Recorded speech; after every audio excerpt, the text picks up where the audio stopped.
JBC Top Stories presents Surrender to Love, written by Jessica Larson, revised and reformed by JBC. Chapter 4. Grabe ka rin sa ayos mo, hindi ko akalaing mahilig ka pala sa pagkain. Komento ni Custodio nang magkasabay na silang lumabas ng restaurant, patungo sa taxi na agad niyang nakilala. Why do people keep assuming na todo ako mag-diet? Kapag lumalabas ako kasama ng mga bagong kakilala, they assume right away na salad ang magiging order ko. Nakangiti siyang tinitigan ng taas-baba ni Custodio. Bahagyang yumuko at inilapit ang bibig sa tainga niya. Because you're slim and sexy. Kumabog ng malakas ang puso niya pero pinipili niyang hindi yon pagtutuunan ng pansin. Well, thanks, pero fit ako dahil sa exercise, hindi dahil sa diet. Muli na lang siyang nginitian ng binata. Binuksan nito ang pinto ng passenger seat. Hinintay nitong makaupo siya bago isinara ang pintuan ng taxi at umikot patungo sa kabila. Breakfast for some reason had never been more fun. Tinutuungan nito ang pagbayad para sa kanya. Bagay na talagang ikinatuwa niya dahil sa na-order niya ang paboritong pancakes, ham, and bacon. Isa pa, napakagaan ng pakiramdam niya kapag ito ang kasama. Masungit man siya rito, nakangiti pa rin ito at hindi lumalayo sa kanya. Pinaandar ng binata ang sasakyan at umalis sa lugar na iyon bago muling nagsalita. So home or work? Just to be clear, hindi kita babayaran. Malutong itong tumawa. Huwag kang mag-alala. I'm feeling generous today. Even after paying almost 1,000 pesos for my breakfast? Sa nakita ko na magana mong pagkain, sinulyapan siya nito at ngumiti. It was worth it. Pinagkrus niya ang braso sa dibdib, sumandal sa headrest, at tumingin sa labas ng bintana. The next thing I know, you'll be asking me to date you. Sure. How about a movie? Napatingin siya sa katabi at hinintay na bawiin ito ang sinabi. Pero paglipas ng ilang segundo, nananatili itong tahimik at nagmamaneho patungo sa hindi niya alam kung saan. Seryoso ka ba? Hindi na nakatiis na tanong niya. Kinalag niya ang nakakrus na braso sa ibaba ng dibdib. Hinarap niya itong nakatukod ang isang kamay sa dashboard at ang isa sa armrest. Watch it, saway nito at inilapat ang kamay sa kanang balikat niya. Huwag mong harangan ang side mirror. Pag na-aksidente tayo, ako pa ang sisisihin mo. Sino pa ba? Tinapik niya ang kamay nito paalis sa balikat na nanlamig sa pagkawala ng maalab nitong palad. Nakabalik na siya sa maayos na pagkakaupo nang muli itong magsalita. So saan kita dadalhin? Work or home? Wala akong trabaho, maikli niyang sagot. Kaya naman pala ang kuripot mo. Nilingon niya ito at pinandilatan ng mata. Naghahanap ka ba talaga ng away? No, of course not. Ano, movie with me instead? Patuloy nito nang hindi siya sumasagot. Alam mo, sa gwapo kong ito, dapat nagtatalon ka na sa tuwa na ako pa ang nag-iimbita sa'yo. Pilyo itong ngumiti. It will be your honor to... Hindi na nito na ituloy pa ang sasabihin nang hampasin niya ang balikat nito. Kapal ng mukha. Humahalakak na sabi niya sa binatang hindi niya napansin na aliw na nakatingin sa kanya. Mas maganda ka kapag hindi nagtatago sa demure personality mo. Napatigil siya sa pagtawa at napatingin sa seryoso nitong mukha. Shut up! Movie? Whatever. Natatanaw na nila ang isang mall na may pinaka-popular na sinima nang napatingin si Pamela sa kumislap na singsing ng nagmamanehong binata. Tumikim siya at kaswal na nagsalita. So bakit ka nagsusuot ng singsing? Medyo lumiko ang binata at nilampasan ang kotseng nasa unahan nila. Nagbusina ito sa inis. Come to think of it, some people use their initials as a nickname, right? Kunot noon niya itong tinanguan. But what's that got to do with? What's my name? Custodio Rogelio, sagot niya. Nalito. Hindi niya mauunawaan ang koneksyon ng sinasabi nito sa katanungan niya tungkol sa singsing. Subukan mong pagsamahin ang initials ko. Nakasimangot siyang nag-isip at mababang ini-recite ang initials nito. C.R. Doon siya napabulaslas ng tawa. Hala, naging C.R.? Oh my God! Oh my God! Sumasakit ang tiyan sa katatawang pinaghahampas niya ang dashboard ng taxi at nakalimutan ng tuluyan ang una niyang katanungan. That's so ugly. Hindi bagay sa'yo. Hindi pa rin makabawi sa katatawan niyang dinagdag. Reo, it fits you better. Ano? Saglit lang siya nitong sinulyapan bago binagalan ang takbo ng kotse at nagmamaneho patungo sa parking area ng mall. I thought of a nickname for you. And what's that? Rio, halos pabulong na ulit niya. I think bagay yun sa'yo. Tanging reaksyon nito na nagpakaba sa kanya. Did he like it? I thought it sounded nice. Ipinarada muna ng binata ang kotse at nakapatong ang braso sa manibelang humarap sa kanya. Napalunok siya. God, he looks so good. She has seen guys who look hot in glasses. But this man makes her blood boil, making her realize why her soul chose to be a woman. Alangan ang ngiti niya, tinitingnan niya ito. Ayaw mo ba sa nickname na naisip ko? Tinulak ni Custodio pataas ang suot na salamin at inilapit ang mukha sa kanya. Ilang dangkal na lang ang layo ng mga labi nila sa isa't isa nang ngumiti ito at pabulong na nagsalita. I like it. Call me Reo from now on. Okay, impit na sagot niya. Pinipigilan ang sariling huwag dakutin ang dibdib. What the hell is wrong with you? He's just a guy. Singhal ng isip niyang hindi makalusot sa malakas na pagkabog ng pusong pinag-aalala niyang baka marinig na ng binata.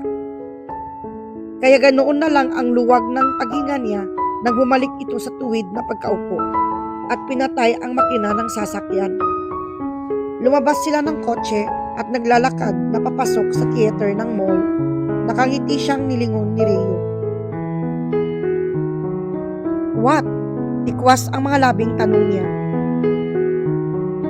Medyo dumidistansya siya ng paglakad rito. Pero lumapit ito at umakbay sa kanya. Pakiramdam niya, biglang tumalon ang puso niya at bumara sa kanyang lalamunan. You know what? You're the second person to call Ryo out of my full name.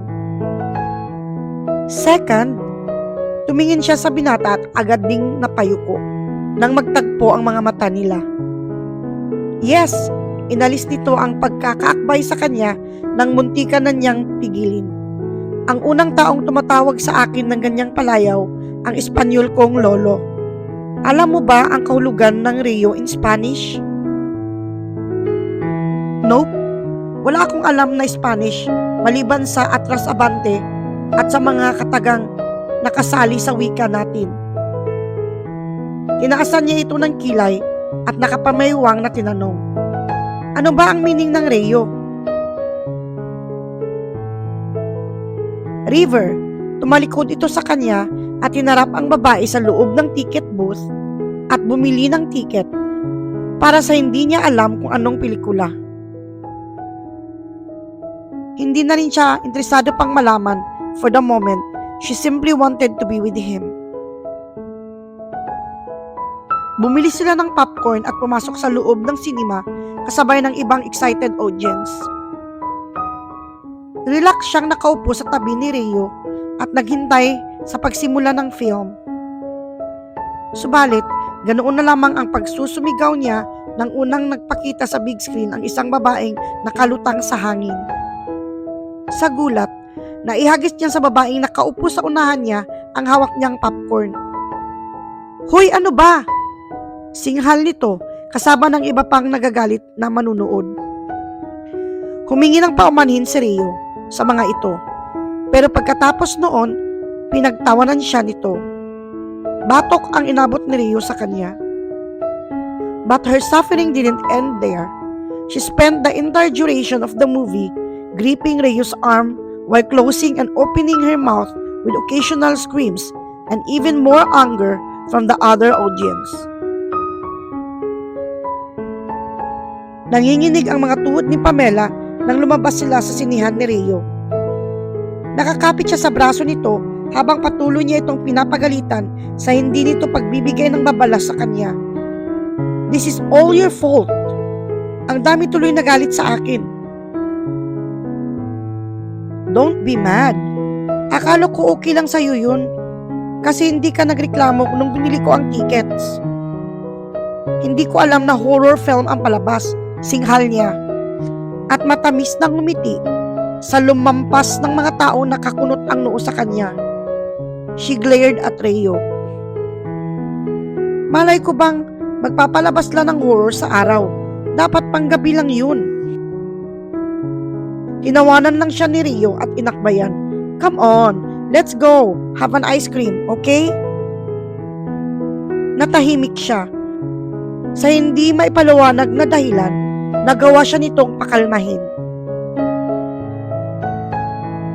Inhaling his subtle yet sensual cologne as she stood next to him was enough to make her feel drunk and dizzy. "This is really not good," sabi naman ng isipan niya, na binalang ng isang bahagi ng puso niya ng "Who cares?" Imbis na patuloy na makinig sa pagtatalo ng puso't isipan, kay Rio niya ibinaling ang atensyon. "So, sa Spanish grandfather mo nakuha ang accent mo. Did he teach you English?" "Yes, maybe. Pero hindi siya nagturo sa akin na mag-English. He lives in Spain, and he's very bad at English. I learned English in school." She doubtedly eyed him. "So nakapag-college ka?" "Yes, I graduated from law school in Paris. Doon ko siguro nakuha ang accent na naririnig mo." Pagak siyang natawa at tumigil sa paghakbang sa labas ng isang restaurant kung saan siya nito inakay. "Right, I'm a multimillionaire's daughters." Inalis nito ang kamay na nakaakbay sa kanya. Hinawakan siya sa magkabilang balikat at pinaharap. "I'm telling you the truth. I'm just being awarded my law certificate." Naisip niya ang taksi nito at iyon sana ang babanggitin niyang pruweba sa pagsisinungaling ng binata nang may tumawag sa pangalan nito. Isang babaeng kakalabas lang ng restaurant, lampas lang ng konti sa balikat nito ang makintab na buhok. Nakasuot ng slim white pants at short-sleeve peach-colored blouse. She's petite, sexy, with an innocent-looking face and eyes that seemed to want to cry at that very moment. The type of girl na gustong-gusto kong ilampaso. Lihim na sigaw ng kalooban ni Pamela na sinabayan ng pagkakontrabedang halakak sa kabila ng matamis na ngiting ipinakita niya. Tinanguan siya ng babae bago muling ibinalik ang tingin sa binatang bumitaw sa pagkakahawak sa kanya. Casey, utal ni Rio. Halata ang pagkawala ng good vibe na hindi niya nagustuhan. Anong ginagawa mo rito? May I talk to you? Sabi lang ng babae. Privately. Dagdag dito na medyo ngumiti nang magkatagpo ang mga mata nila. Tiningnan siya ni Rio. Oh, don't mind me. Go ahead. Nakapaskil ang isang friendly smile sa labi na sabi niya. Nang lumayo ang dalawa at kumubli sa kabilang sulok ng building, saka siya nakapadyak sa inis. Wala pang isang minutong naiwan si Pamela sa labas ng restaurant nang makadama siya ng inip. Parang kinati ang buo niyang katawan at umalis na sa kinaroroonan. I just want to have my ice cream now, sabi niya sa sarili habang naglalakad patungo sa direksyon kung saan nagtungo si Rio at ang babaeng ewan niya kung bakit talagang nagpapainit sa dugo niya. There was something about the girl that made her want to bully her. At lalo pa yung nadagdagan ng hiniling nitong masolo ang binata. Paliko siya sa kabila ng building nang marinig niyang pasigaw ng babaeng kasama ni Rio. Huwag mong iwasan ang tanong ko, sabi ni Casey. We just broke up at may kadate ka na agad. Who do you care? What do you want? Mababa pero seryoso ang tono ng pagsasalita ni Rio. Answer me. Is she your new girlfriend? I didn't know you like tall girls. Hindi mo ako pinaglaban dahil talagang... Leave her out of this. She's a friend, sabi ni Rio, na nagdulot ng kakaibang inis sa kanya imbis na pagkakatuwa. Parang gusto niyang umalis pero may kung anong nagtulak sa kanya para sumandal sa pader at patuloy na makinig. Bakit mo ko gustong makausap ng mag-isa? Si Rio pa rin. Make it quick dahil naghihintay siya. I want my keys back, sabi ni Casey na bumuntong hininga muna bago sinagot ng binata. Hindi ko dala ngayon, ipapadala ko na lang sa'yo. Saglit na naging tahimik sa kabila. Kaya napilitan na si Pamela na silipin ang dalawa at napamulagat nang makita ang babaeng nakayuko at nakahawak sa lapel ng nakabukas na suit jacket ni Rio. You really letting me go just like that? Umuuga ang balikat ni Casey habang humihikbi. Samantalang si Rio parang tuod na nakatayo lang sa harap ng babae. Ipinasok ni Rio ang dalawang kamay sa bulsa ng trouser at tinanong ang babae. Ha? Bakit mo sinasabi yan? When I told you I'm breaking up with you, you just agreed, sabi ni Casey na nagtaas ng tingin at lumingon sa direksyon niya. Mabuti na lang at maagap siyang bumalik sa pagkakubli. Minsan pa, muli niyang narinig ang pabuntong hininga ni Rio. Casey, ano ba ang gusto mong gawin ko? Ikaw ang nakipaghiwalay sa akin. Sinabi mong ayaw mo na sa relasyon natin dahil may iba ka nang minamahal. Nakita ko kayong naghalikan kahapon. Nangunot ang noo ni Pamela sa narinig at naalala na panay ang simangot ni Rio nang sumakay siya sa taxi nito kahapon. Kaya naman pala ako binabaliwala na sa bad mood. Isip niya at muling tinalasan ang pandinig. Even you're too cold, how could you just accept it? Bakit hindi mo ako pinigilan? How could you just allow me to go? Sabi ni Casey na siyang lubusang pumupuntirya sa kaunting pagpipigil ni Pamela. Lumabas siya sa pinagtataguan at mabibigat ang hakbang na nagmarcha palapit sa dalawa. Binabaliwala niya ang gulat sa mukha ng mga ito. Nang damputin niya ang kamay ni Casey, binaklas niya yon paalis sa suit jacket ni Rio at iwinaksi na parabang puno ng germs. You told him the thing that would hurt anyone. But now you want him to cry over you? Galing mo naman. Gusto mo ba ng palakpak? Pinalakpak niya ang kamay at pumagitna siya sa dalawa. Nakataas ang noong, tiningnan niya pababa si Casey at dinuro pa ito sa dibdib. She delivered the final blow. Don't you think you're being a bitch? When you break up with someone, don't expect them to come back rolling back. Napaatras si Casey. Akala ko kaibigan mo lang siya. Tanong nito sa binatang nasa likuran niya. Pero muli na naman siyang nagsalita bago pa makasagot si Rio. Whether I'm a friend or not, siguro naman hindi mo na business yun. You were eavesdropping. Pamela chuckled. Duh, obviously. Muling napaatras si Casey. Hindi may pinta ang mukhang hinubad nito ang singsing sa daliri.